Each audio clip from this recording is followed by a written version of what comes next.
Sin ir más lejos, yo no sé, pastor, ¿cuántas pastoras hay a nivel nacional? Ya, no es mucho, pero hace 10 años atrás, nada, ¿cierto? Hoy día se está abriendo, claro. Antiguamente era impensable, y en algunos círculos probablemente todavía sea impensable, ¿ya? Es una, es bien, no sé si es bien complicado el tema, yo creo que a veces no nos ha tocado ponerlo. Yo todavía estoy estudiando acerca del tema, pero sí leer la Biblia sin la tradición en la espalda, me ha ayudado mucho. Y también estudiar un poco de historia de los tiempos de Jesús y los tiempos también antiguos del rol de la mujer. La Biblia fue escrita en un tiempo donde la mujer tenía... Se lo explico de la siguiente manera. Cuando ocurrieron algunos milagros y algunos eventos en la Escritura, nos encontramos que dice, y había tal cantidad de hombres. Y uno se imagina un grupo de personas. No, pero si leemos claramente dice hombres. Y en algunos casos incluso dice, sin contar las mujeres y los niños. ¿Y por qué ocurría eso? Porque simplemente las mujeres y los niños no contaban en la sociedad. No eran considerados. De hecho, algunos pasajes donde dice, y eran 5.000 hombres, sin contar las mujeres y los niños. Ese sin contar las mujeres y los niños fue agregado mucho tiempo después. Originalmente el pasaje decía solamente hombres. Entonces, por muchos años, la iglesia ha leído la Biblia, pero se ha olvidado, ¿cierto?, de que tenemos que leerla también de una manera en que a través de los ojos del Señor. Entonces, cuando voy después a la Escritura y voy, como les decía hace algunos estudios atrás, tras los pasos de Jesús, hay algunos programas en televisión donde, por ejemplo, el explorador Américo Vespucio, Nando de Magallanes, en sus tiempos, hicieron una ruta, ¿ya? Y caminaron por ciertos lugares.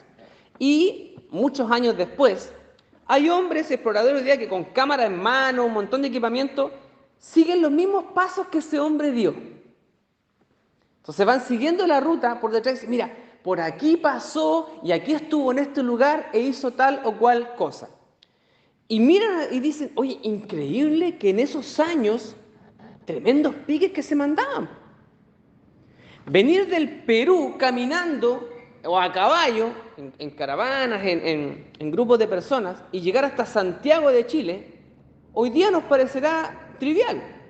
En auto es largo, pero a caballo, y más encima con tropas a pie, entonces hoy día nos parece como impensable eso. Entonces cuando estos tipos hacen esa travesía tras los pies de se dan cuenta y dicen, la verdad es que hay que ponerse en los zapatos de estos tipos para comprender la magnitud de las hazañas que ellos hicieron. Nosotros hoy día miramos, y sobre todo la generación de jóvenes como el que estoy criando yo, no se imaginan esas cosas. No les caben en la cabeza caminar cientos de días para llegar de un lugar a otro, en expediciones, donde gente quedaba en el camino, donde gente moría, se enfermaba y no había nada que hacer, y no podían quedarse atrás por un par de enfermos. Los dejaban atrás, algunos morían y ellos seguían adelante. Una vez recuerdo, hace años atrás también, que el pastor creo que nos comentaba en un momento, creo que fue para estallido, donde decía, nosotros, nuestra generación, nos criamos en dictadura y cuando veíamos un fusil y un militar, nosotros nos asustábamos y guardábamos silencio y respeto, ¿cierto? Pero hoy día eso no se ve. Y para los jóvenes es impensable, ¿cierto?, guardar ese respeto. Por el contrario, pueden ir y escupirle en la cara a un militar muchas veces o a alguna autoridad. Y cuando nosotros les contamos, en mis tiempos no era así, ellos se sorprenden. Porque no han caminado en nuestros zapatos, porque no han vivido lo que nosotros vivimos. No es despreciar lo que ellos están viviendo. Mi hijo siempre me dice, a ti te tocó vivir una realidad, a mí me toca vivir otra. No intentes imponer tu historia a la historia que nosotros estamos teniendo hoy día, lo cual tiene razón, Pero también hay que reconocer que a veces cuesta ponerse en los zapatos del que caminó antes que nosotros. Es difícil. Entonces, por eso que las generaciones más nuevas les cuesta entender a las generaciones antiguas y viceversa. Entonces, cuando nosotros leemos la Escritura, hay cosas que nos cuesta entender muchas veces, porque no estamos en los zapatos de. Pero podemos darnos a la travesía de ponernos en los zapatos de Jesús, o las sandalias de Jesús, mejor dicho, y caminar tras los pasos de Jesús. Y cuando comenzamos a transitar en este camino de Jesús y a recorrer a través de la Escritura, a través de los Evangelios, los pasos de Jesús, nos vamos dando cuenta de cosas que cuando las leemos así de buenas a primeras, no les tomamos el sentido que realmente tienen. Voy a ir a un pasaje que los quiero llevar para avanzar en esto. Capítulo 10 de Lucas. Hay un evento por el cual hemos pasado muchas veces. Muchas veces. Lucas capítulo 10, versículo 38 al 42. Lucas capítulo 10, del 38 al 42. Jesús visita a Marta y a María. Aconteció que yendo de camino entró en una aldea y una mujer llamada Marta le recibió en su casa. Ahí ya partimos mal. Ahí ya partimos mal. Porque un maestro judío, un rabino, entrando en la casa de dos mujeres, no era muy bien visto. Si hubiera sido en la casa de esta mujer y una de ellas hubiera estado casada, probablemente habría sido más normal. Es más, probablemente si Jesús entraba en la casa de Marta y María, debería haberse dirigido al dueño de casa y haber hablado con él mientras las mujeres estaban en otro sector. Entonces, cuando uno lee este pasaje, hermano, nosotros lo leemos ahora, nos parece lo más natural del mundo. Pero en los tiempos de Jesús, imagínense los fariseos cómo se habrán puesto.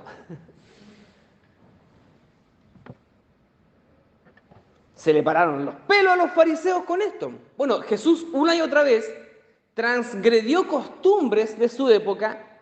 Por eso que le decían, este come con borracho y también es un borracho, es un ladrón, es un tipo que no mide consecuencias y hace lo que se le ocurre. Entonces, nosotros hoy día leemos y vemos a Jesús como el gran maestro, ¿cierto? Que ciertamente lo es. Pero no nos damos cuenta que en estos pequeños actos que nos parecen tan rápidos de leer, hay un golpe cultural tremendo. Marta le recibió en su casa. Ahí partimos mal. Si usted lee algún libro antiguo, verá que no era una costumbre muy sana y socialmente aceptada, menos en un entorno religioso como eran los judíos. Versículo 39. Esta tenía una hermana que se llamaba María, la cual sentándose a los pies de Jesús oía su palabra.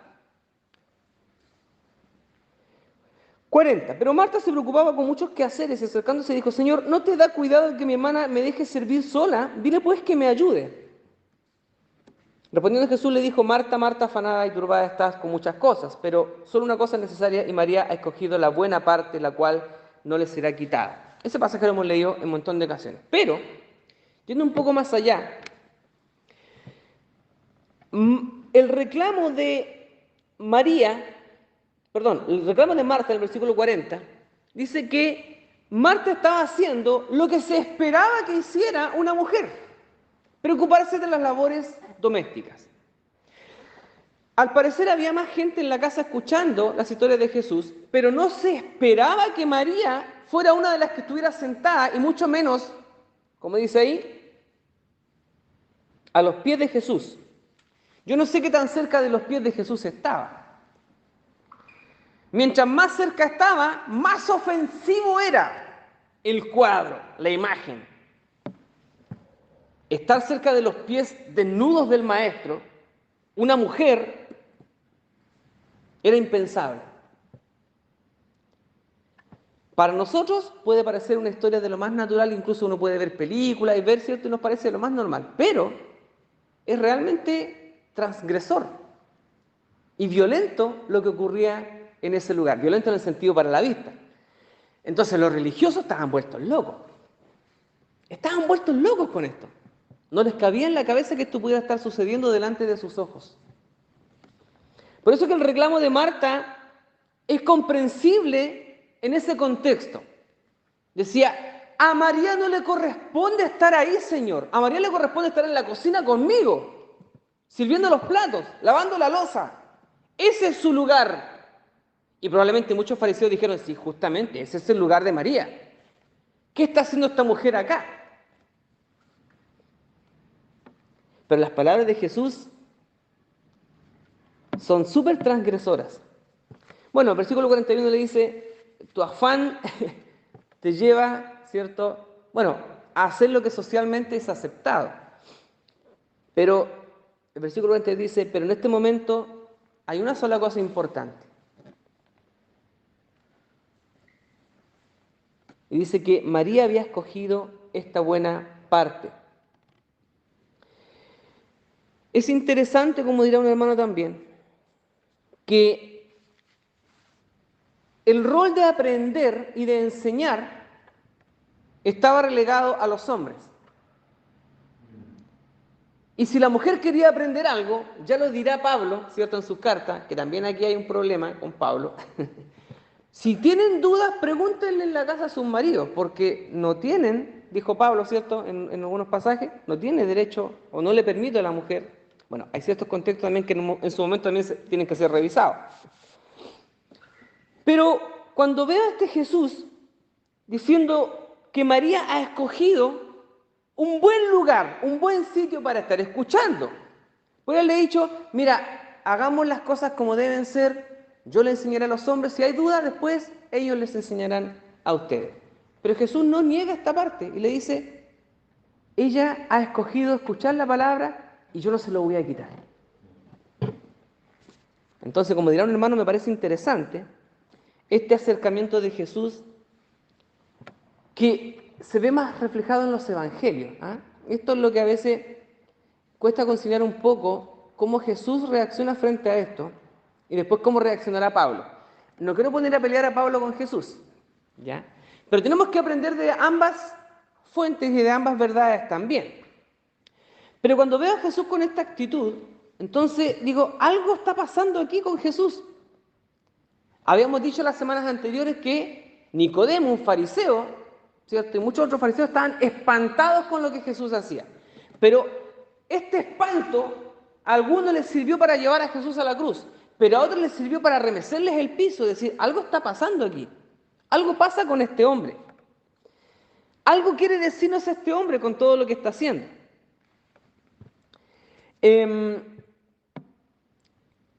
¿Hay mujeres líderes en la Biblia? Sí. Si vamos a revisar muchos pasajes en la Biblia, tenemos algunos casos. Son pocos porque, como le decía, los escritores bíblicos no se dan el trabajo de considerar ni a las mujeres ni a los niños, salvo en algunos pasajes, ¿cierto? Porque la cultura de esa época era dada a escribir las cosas de esa manera, donde se invisibilizaba no tan solo a la mujer, sino también a los niños. No contaban, sino como siempre, no sé si los consideraban incluso personas, pero sí, si lo consideraban personas de muy baja categoría. Los hombres estaban por acá, las mujeres y los niños estaban por acá abajo. Y se les relegó a una labor de servicio, y yo creo que también en las iglesias, en muchos casos, ha sido así. Se le ha dado un lugar de acción, y yo doy gracias a Dios que acá en la iglesia por lo menos no ha sido así. Mis hermanas predican la palabra, enseñan, y eso lo tenemos que valorar. No en todas partes se da. Y doy gracias al Señor porque eso también nos enseña a nosotros como hombres, como varones, ¿cierto? También a tomar nuestro rol y respetar también a nuestras hermanas.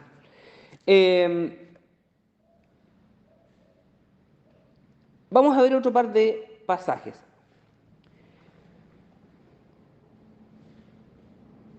Lucas capítulo 15. Vamos a ir ahí también con Lucas.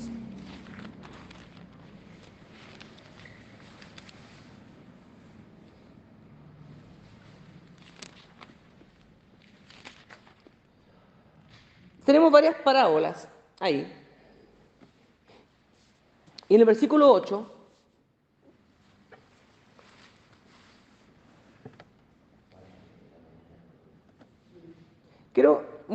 vamos a leer el versículo 8, pero en el versículo 1 del capítulo 15 tenemos la parábola de la oveja perdida. Versículo 1 dice que se acercaban a Jesús recaudadores de impuestos y pecadores para oír. Ahora, cuando dice esto, ¿se acuerda cuando Jesús dice, no son los sanos los que necesitan al médico, sino los que están enfermos? Entonces, cuando habla de los publicanos y pecadores que se acercaban a Jesús para oírle, era porque había un reconocimiento de que estaban necesitados de salud espiritual, ¿cierto? Y estaban por fin siendo escuchados. Los fariseos excluían al pecador, en el sentido de, o lo que ellos consideraban pecador, ¿ya? Apartaban a la gente y ellos se declaraban santos. Por eso les molestaba tanto como Jesús lo hacía. Jesús se acercaba a esta gente. Los fariseos trataban de excluirlo, Jesús trataba de acercarse a ellos. No para Jesús hacerse uno de ellos, sino diciendo como el médico del pueblo, ¿cierto? Es necesario acercarse a la gente que está enferma, que son los que necesitan salud y sanidad. Versículo 2 del capítulo 15. Pero los fariseos y los escribas, los religiosos de la época, murmuraban: este a los pecadores recibe y con ellos come. Y Jesús comienza a relatarle en parábolas, lo que decíamos en un principio, con estos misterios, ¿cierto? Donde tal vez Jesús no es que no fuera directo, pero él decía, acá hay una verdad. Bueno, la idea es que ustedes descubran esta verdad. Y comienza a hablar acerca de la oveja perdida, indicándole a estos hombres, esto es lo que Dios hace con los que tienen necesidad. Mucha gente quiere acercarse a Dios, pero sus costumbres les impedían acercarse a Dios. Los fariseos los excluían y ellos también se sentían excluidos. Mire, hay dos actitudes acá. Uno del que rechaza y la otra la actitud del rechazado. Porque si yo rechazo a un grupo de personas, de partida, ustedes no pueden entrar acá. Las personas van a sentir ese rechazo y algunas tal vez van a decir, no, yo quiero entrar igual. Y otras van a asumir ese rechazo y se van a sentir, por ejemplo, no, ustedes están sucios. Y puede que no estén sucios, pero ellos se van a sentir que están sucios. Me acuerdo un chico que trabajaba aquí en la fábrica conmigo y siempre me decía, no, aquí nosotros somos los esclavos. Decía, somos los esclavos. Entonces yo decía, supiera esto lo que son los esclavos. Pero le decía, ¿sabéis que el problema no está en los jefes acá?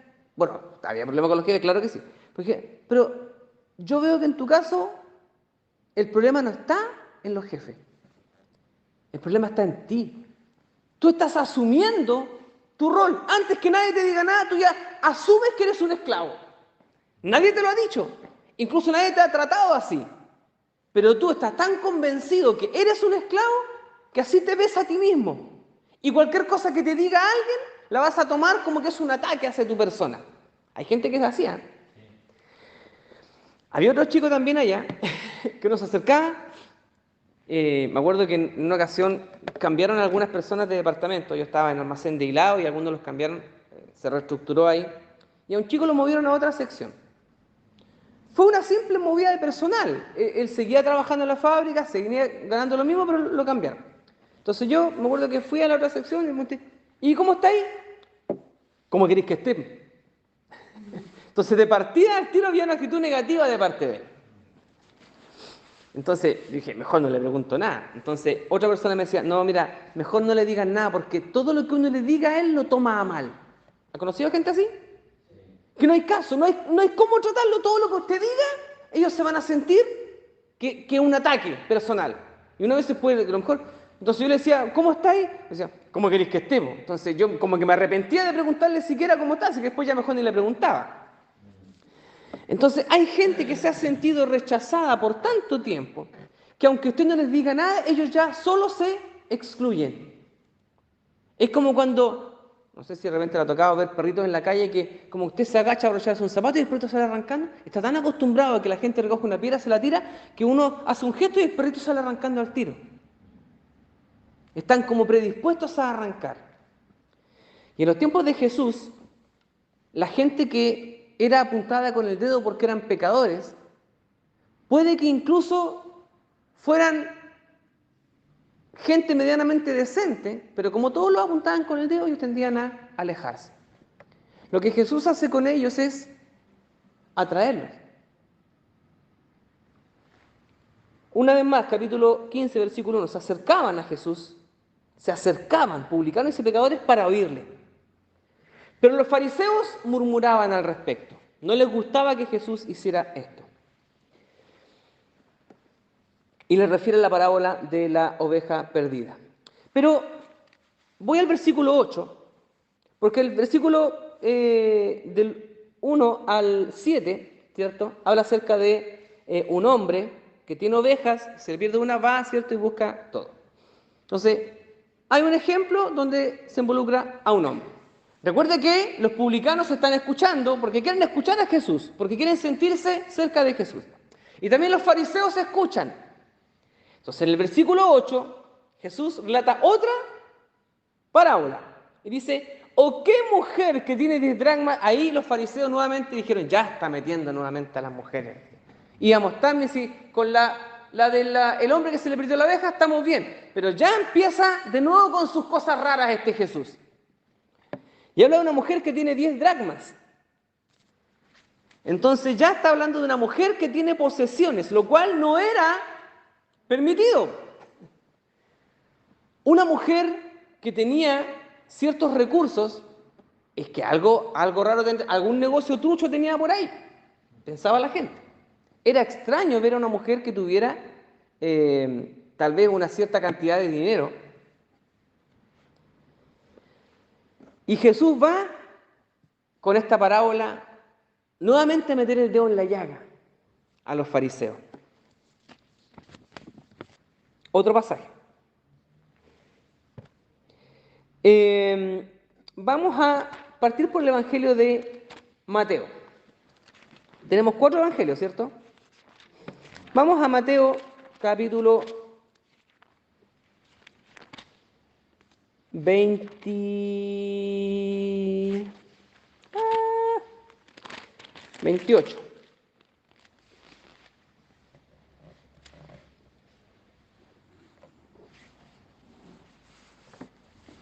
Mateo capítulo 28. El título dice la resurrección. Pasado el día de reposo, al amanecer del primer día de la semana, vinieron, ¿quién? Y la otra María, a ver el sepulcro, ¿cierto? Y hubo un gran terremoto, porque un ángel del Señor descendió del cielo y llegando removió la piedra y se sentó sobre ella. Su aspecto era bla, bla, bla, todo lo demás, ¿cierto? Versículo 5. Mas el ángel respondiendo dijo a las mujeres, no teman porque yo sé que buscan a Jesús el que fue crucificado. No está aquí, pues está resucitado. Ir pronto y decid a sus discípulos que ha resucitado de los muertos. Como dirá, ¿cierto? Me parece interesante que Jesús se aparece, no Jesús, digamos, la noticia de la resurrección llega primero a las mujeres, según el relato de Mateo.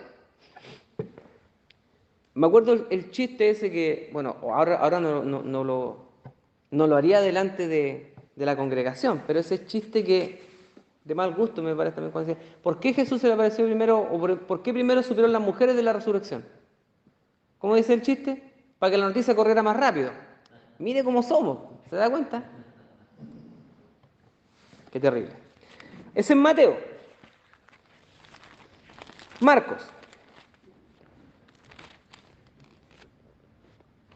Capítulo 16. Cuando pasó el día de reposo, María Magdalena, María la madre de Jacobo y Salomé compraron especies aromáticas para ir a ungirle. Y muy de mañana, el primer día de la semana, vinieron al sepulcro ya saliendo el sol.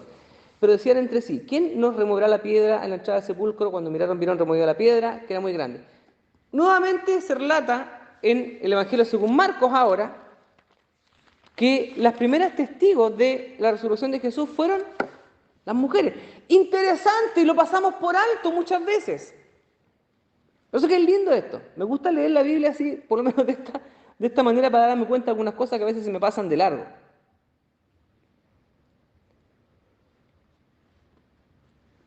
El primer día de la semana, capítulo 24 de Lucas, muy de mañana vinieron al sepulcro trayendo las especias aromáticas que habían preparado y algunas otras mujeres con ellas. Y nuevamente es cierto el relato acerca de la resurrección, donde las mujeres son ahí protagonistas. En los evangelios hay varias mujeres protagonistas de eventos, pero a veces nosotros ignoramos esto. ¿Cuán importantes fueron las mujeres en el ministerio de Jesús? Yo creo que muy importante. Muchas mujeres que son mencionadas ahí, que hasta el pasado habían sido invisibilizadas, pero que Jesús las pone en un lugar,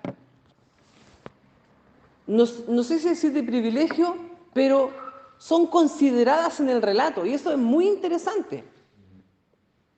Entonces me parece lindo, me parece hermoso esa consideración que Jesús hace y que los evangelistas también rescatan. Entonces me ha hecho a mí preguntarme también, y espero que usted pueda llevarse también esas preguntas a su casa, si nuestras iglesias históricamente han hecho bien en a veces ser, no sé si decir machista, la iglesia, creo que, no digo el evangelio no es, entiendo yo, no es machista, no desprecia a la mujer, somos los hombres, los seres humanos los que a veces hacemos esas distinciones. Entonces, he conocido en otras iglesias, ¿cierto?, donde a veces el chiste contra la mujer es pesado, es de mal gusto, en las iglesias. Y es molesto para nuestras hermanas escucharlo de esa manera. Yo sé que a mis hermanas les gusta el servicio, ¿cierto? Son cosas para las que son muy, muy dadas a eso también. Pero también en un momento se miró con recelo cuando una mujer predicaba la palabra. De hecho, creo que en muchas ocasiones, cuando predicaba la mujer, se ponía el púlpito acá abajo. O había una especie de púlpito distinto para la mujer. No digo en esta iglesia, en otras iglesias. Pero había un púlpito especial para que predicaran las mujeres y solo los hombres se paraban en el púlpito adelante. Si somos más estrictos, en las primeras iglesias no había un púlpito ni un lugar elevado. Nosotros lo usamos así para que si esto nos puedan escuchar. Y esto lo heredamos muchos años después de que se fundó la iglesia. Pero la iglesia se reunía en grupos donde todos estaban al mismo nivel. Se heredaba de la costumbre que se hacía en la sinagoga, donde la palabra podía ser expresada por varias personas, en general solamente varones, pero donde la palabra se expresaba a un mismo nivel y todos podían compartir la palabra que les era entregada. ¿En qué punto nos perdimos? Bueno, la historia tiene mucho que decir ahí. La historia, me refiero a historia del hombre, la historia, no tan solo la historia de la iglesia, sino la historia del hombre, tiene que ver con eso también. En el último pasaje, capítulo 20 de Juan, en la resurrección una vez más, ¿cierto? El primer día de la semana, una vez más María Magdalena fue de mañana siendo aún oscuro al sepulcro y vio quitada la piedra.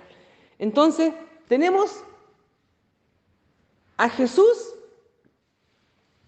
considerando a las mujeres de una manera en la cual la historia y la fe, entre comillas, y la religión de esos años había relegado a un lugar más escondido, donde no se le permitía compartir con el resto de los creyentes. Entonces, cuando Jesús viene y menciona mujeres en sus relatos, se acompaña de mujeres, mucho más aún, y aquí esto me sorprendió también.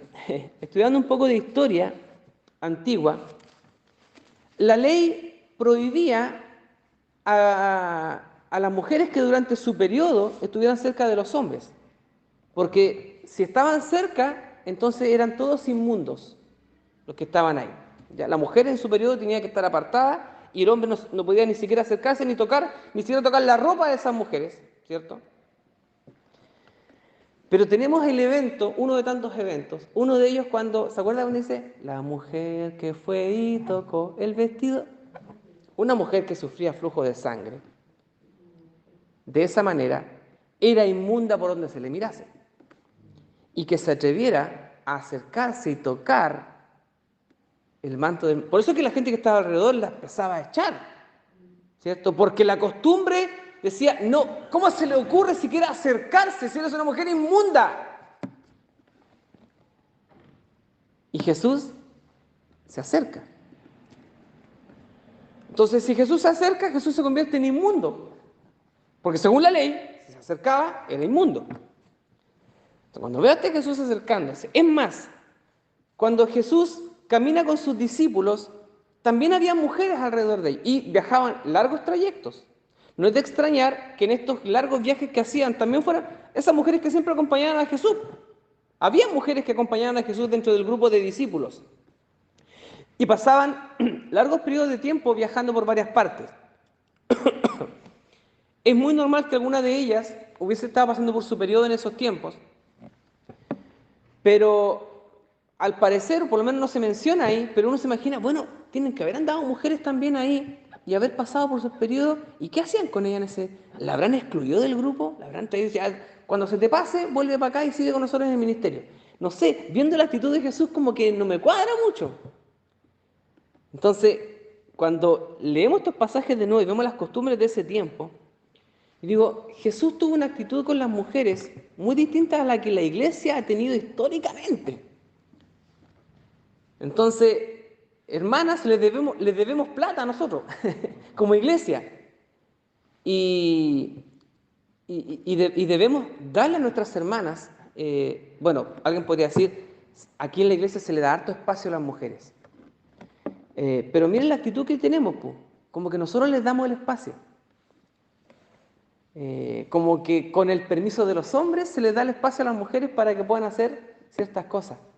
Y yo creo que nosotros simplemente seguimos el ejemplo de Jesús, diciéndole, hermanas, gracias por la bendición que ustedes nos dan. Cuando una hermana enseña, cuando una hermana predica, nosotros hemos valorado a nuestras hermanas que enseñan y predican y son excelentes maestras. Sandra, la Susi Zambrano Molina, la Susi Chica, la Rosita y otras hermanas que nos enseñan, gracias a Dios por eso. Pero no digamos que nosotros le permitimos, tal vez como dirigentes de la iglesia, sino que simplemente darles el lugar que Dios les ha dado, el lugar que les corresponde como Dios lo ha hecho. Yo en eso creo que Dios nos está enseñando. Y creo que hemos sido también prudentes para hacerlo en una medida gradual e inclusiva, como está ese término de moda. Y creo que no ha sido doloroso para nuestra iglesia. Sé que en otras partes ha sido complicado para nuestras hermanas poder tener un espacio en la iglesia.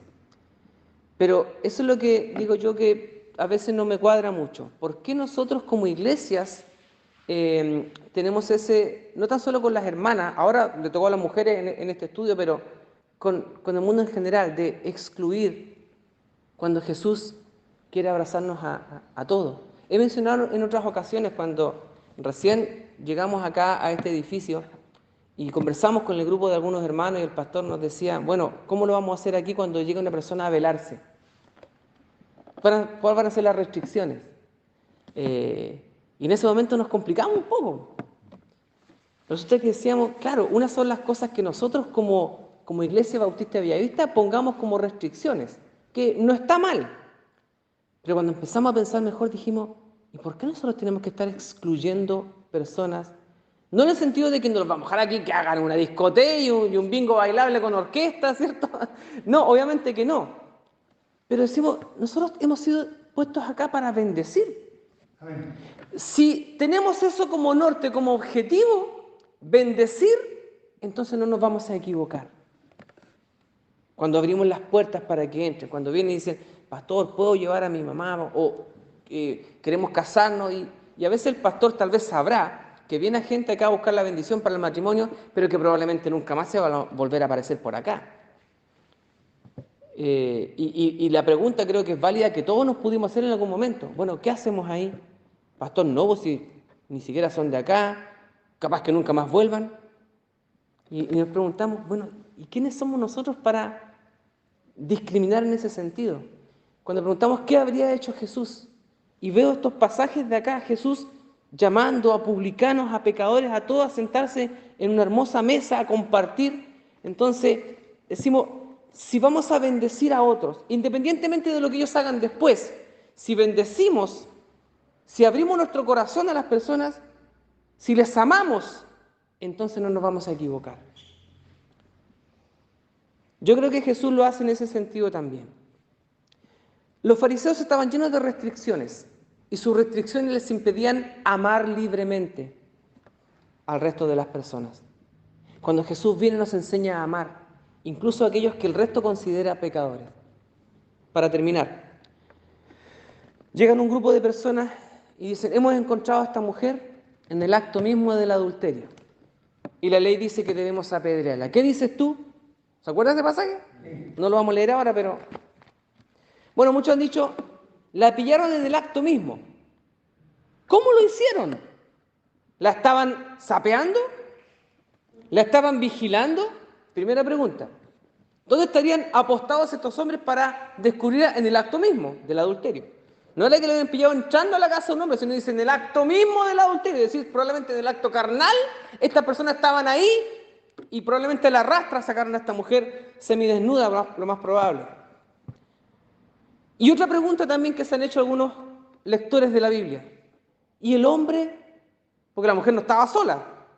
¿Y el hombre dónde estaba?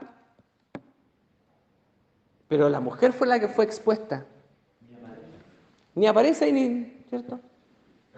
La mujer fue la que fue expuesta y apuntada con el dedo. Increíblemente Jesús, ¿cierto?, los pone contra la espada y la pared. Y dice, si alguno se cree más santo que ella, vaya y arroje la primera piedra. Toma a la mujer y le dice, yo no te condeno. No quiere decir de que haz lo que queráis nomás. Yo creo que la vida de esta mujer cambió radicalmente. Radicalmente. Fue porque Jesús la consideró como nadie más la pudo considerar. Porque Jesús la amó. Y cuando Jesús ama, no se equivoca. Entonces, a mí me dice, aprendamos a amar como Jesús ama. Si amamos como Jesús ama, no nos vamos a equivocar. Nos podemos hacer miles de preguntas. Pero si amamos como Él ama, entonces no nos vamos a equivocar. Nos equivocamos de muchas maneras. Nos equivocamos muchas veces. Me equivoco muchas veces. Pero ¿sabe qué? Al hacer un análisis de mis equivocaciones, me doy cuenta que, no sé si el 100%, pero la mayoría de las veces en las que me he equivocado es porque no he actuado con amor. Entiendo que el amor es esta gran columna sobre la que se sostiene nuestra fe, sobre la que se sostiene nuestras creencias, sobre lo que se sostiene todo. Amar a Dios por sobre todas las cosas y amar al prójimo como a nosotros mismos. De esto depende la ley y los profetas, son los dos grandes mandamientos. Si amamos como Jesús ama, entonces no nos vamos a equivocar. Todos apuntaron con el dedo a Jesús, pero Jesús estaba en lo correcto, porque amaba como había que amar. Nosotros tenemos que aprender a amar también de la mejor manera, perfeccionar nuestro amor, aprender a amar, porque a veces también para amar ponemos restricciones. Yo te amo siempre y cuando tú tal o cual cosa. Nos cuesta amar como ama Jesús, nos cuesta amar como ama Dios. Nuestra hermana Angélica la mañana compartía, ahora sí que termino. Me pasé de largo. Y decía cuando Dios nos perdona a pesar de que sabe que vamos a pecar. Entonces yo decía, wow, nosotros estamos súper lejos de alcanzar ese amor. Amar a otro, aunque sé que mañana va a hacer algo que no corresponde y que probablemente me va a dañar, y ser capaz de amarlo, wow, es complicado, ¿cierto? Es como cuando el Señor le dice al profeta Oseas, consíguete una mujer que sea prostituta y cásate con ella, sabiendo que mañana se va a ir con sus amantes. Cásate con ella y ámala. Y cuando se vaya con su persíguela. Y si se va con sus amantes y se vuelve esclava, cómprala y tráela de vuelta. Entonces, ¿estaría uno dispuesto a hacer eso? Si yo sé que mañana me van a traicionar, me van a hacer un montón de maldad, disculpe, yo no voy a invertir en amor ahí. Yo no invierto en amor ahí. Yo invierto en amor esperando que mi amor sea retribuido por la otra persona. Que la persona acepte ese amor y que me lo devuelva también, ¿cierto? Y que sea recíproco. Pero yo no hago un pacto de amor con alguien, tal vez sabiendo o desconfiando. Yo mañana mismo te vais para otro lado. No, perdóname, pero yo no hago ese pacto de amor contigo. Y Dios, sabiendo que nosotros probablemente mañana mismo vamos a volver a equivocarnos en lo mismo que pedimos perdón hoy día, aún así es capaz de amarnos. Nos falta mucho para llegar a ese amor nosotros todavía. Pero si tenemos ese amor como norte, como objetivo, como Señor, yo quiero aprender a amar como tú amas. ¿Nos va a costar? Claro que nos ha costado todo este tiempo. Pero si aprendemos a amar como Jesús ama, no nos vamos a equivocar. Y yo quiero equivocarme lo menos posible. ¿Cómo equivocarme lo menos posible? Aprendiendo a amar como Dios ama. Solamente hasta aquí por el día de hoy.